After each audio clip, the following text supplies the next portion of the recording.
Hi friends! So today for story we're going to finish reading Caps for Sale. Yesterday we read the beginning. Today we're going to finish it. We're going to read the end.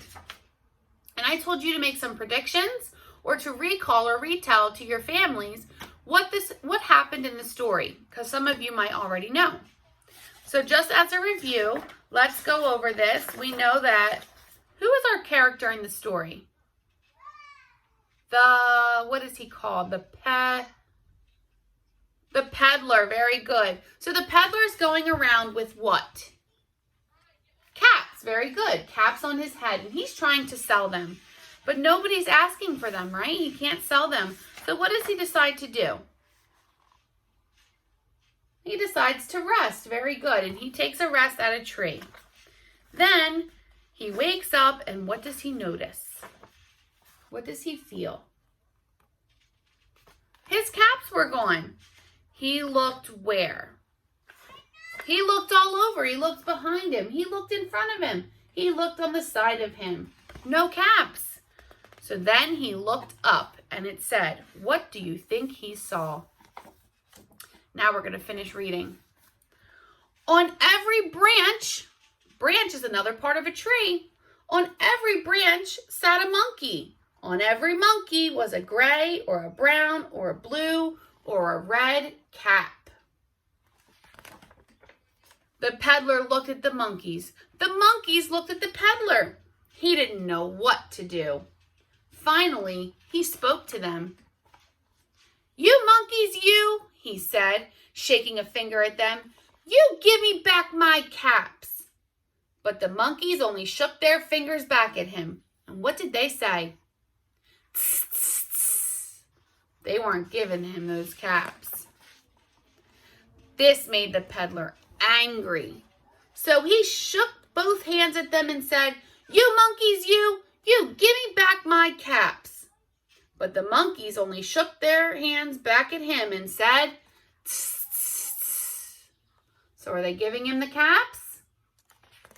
Nope. Now he felt quite angry.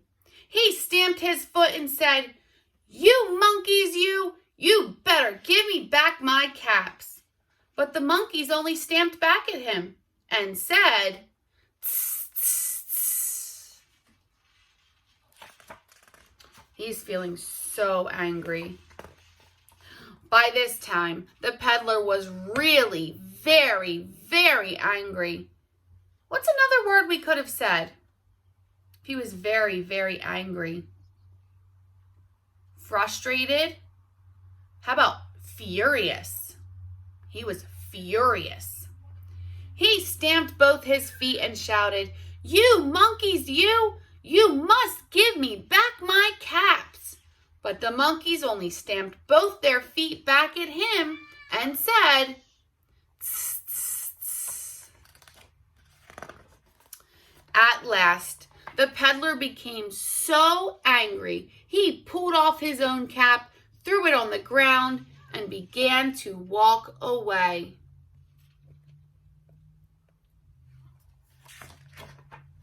But then, each monkey pulled off his cap. They were repeating the peddler, right? He pulled his cap off, so what did they do? They pulled their caps off. All the gray caps, all the brown caps, all the blue caps, and all the red caps came flying down off of the tree. The peddler picked up his caps and put them back on his head.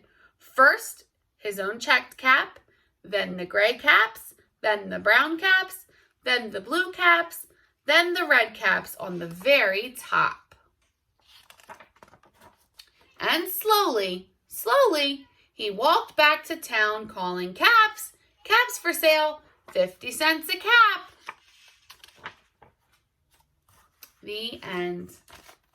I hope you guys liked reading this story again. I'm glad that some of you remembered what happened. Now, if you want, you can talk with your parents and discuss the whole book and retell it step by step. What happened to the peddler? What happened with the monkeys? And how was the problem solved? I hope you guys have a good day, and I'll see you later.